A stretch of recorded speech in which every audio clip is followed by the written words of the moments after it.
چونکہ اگر سارے صحابہ کا ذکر مقصود ہوتا تو میں سب کو ہی کرتا، سلام تو سب پر پیش کر رہا ہوں، لیکن آج موضوع جو مجھے دیا گیا ہے وہ پنجتن پاک کا ہے، اس بنا پر حضرت علی کے فضائل ہی ملوز خاطر ہیں۔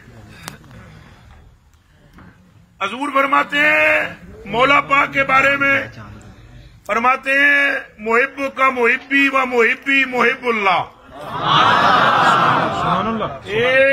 تمہیں ہاتھ ہنچا کے آخنا ہے سبحان اللہ۔ جتنی میں حدیث پڑھاواں گا سبحان اللہ کرنی۔ فرمایا محب کا محبی و محبی محب اللہ و مبغض کا مبغضی و مبغضی مبغض اللہ۔ دوسری حدیث سنے، فرمایا یا علی من احبک فقد احبنی ومن احبنی فقد احب اللہ۔ پھر فرمایا من ابغضک فقد ابغضنی ومن ابغضنی فقد ابغض اللہ۔ عن ام سلمۃ رضی اللہ تعالی عنہا قالت سمعت رسول اللہ صلی اللہ علیہ وآلہ وسلم یقول ان علیٰ لحمہ بلحمی ودمہ بدمی وشعرہ بشعری وہو ولی کل مومن بعدی۔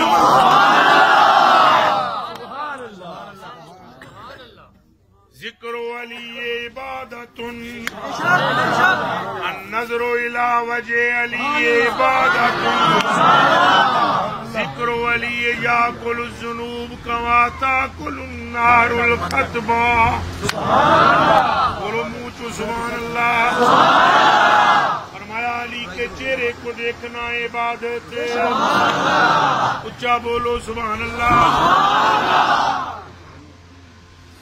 میں ہر ذات پر اعلیٰ حضرت کا شعر بھی کوشش کرتا ہوں پیش کر دوں۔ کیا بات ہے، سبحان اللہ۔ سیدہ پاک کے لیے اعلیٰ حضرت فرماتے ہیں نور بنت نور،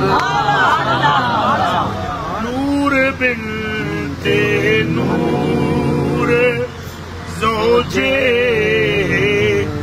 نور ام نور نور۔ یہ سمجھ آئیے دیکھو سبحان اللہ۔ یہ سیدہ پاک سیدہ خاتون جنت کے لیے حسنین کی امی کے لیے فرما رہے ہیں۔ ہوں میرے حال تک کو اگر میرے حال ویکھو جناب حضرت کیا فرماتے ہیں، نور نور پہلا تن نور سے مراد کیا ہے، پڑھ پتر اچھی رکھنا، نور نور بنت نور، نور سے مراد سیدہ پاک، بنت نور سے مراد رحمت للعالمین، زوج نور علی المرتضی۔ ہر گل آکو سبحان اللہ۔ اعلیٰ حضرت کو منن والا علی کو بھی نور مننے،